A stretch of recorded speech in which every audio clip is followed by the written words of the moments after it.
Go. Daniel. Farron. Dorothy. Mark. Becky. Darren.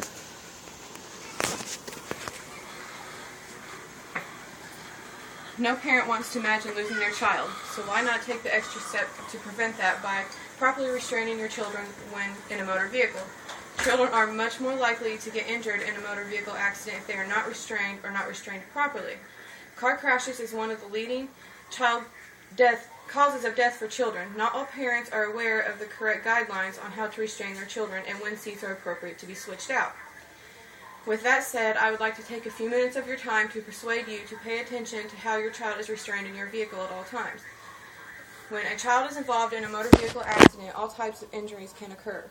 Children can get simple bumps, bruises, or they can sustain severe trauma like a head injury or incapacitation.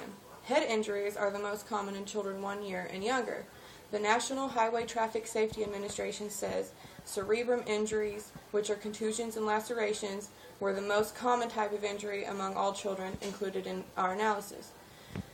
For children 1 to 7 years old, skull-base fractures were more common in children who were unrestrained or not restrained properly than in children who were restrained properly. The worst trauma one could even face is death. No one wants to be a victim of a motor vehicle accident, so let us take the time to ensure our children's safety. To emphasize on the importance of child safety, I want to share a few statistics.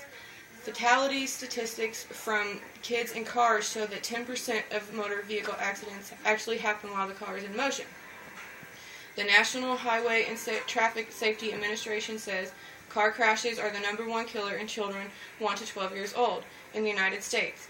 The National Highway Traffic Safety Administration calculated that an estimated 2% for children under 1 year old receive a fatal injury or an incapacitating injury while in a motor vehicle. The National Highway Traffic Safety Administration also estimated that children 4 to 7 are at a combined 3% to sustain a fatal injury or incapacitating injury while a passenger in a motor vehicle accident. The reason I'm concentrating on this age group is because those are the most ones injured and the most ones unrestrained or not restrained properly. So the most obvious guideline that everyone knows about is a newborn has to be in an infant seat. But what they don't know is what to do after the baby is to be out of the infant seat. Some people also believe that the more expensive the seat, the better, but that's not true. Kids Health says the best car seat is not always the most expensive one. It is the one that best fits a child's weight, size, and age, as well as your vehicle. A few guidelines that most are not aware are that you are not to use a seat older than 5 years old, or never use a seat that's been in a car accident. Most parents also think that the old rule of 12 months, 20 pounds is when they can switch their children. However, that is the minimum age and weight requirements. Safe Kids says, for the best possible protection, keep your baby in a rear-facing safety seat in a back seat for as long as possible, up to the height and weight limits of the seat.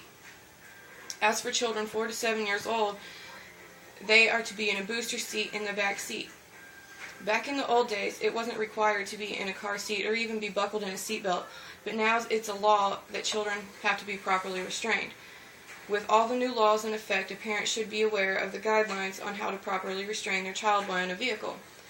I knew most of this information, but some was still a shock to me, so I made the adjustments to keep my children safe at all times while in a vehicle.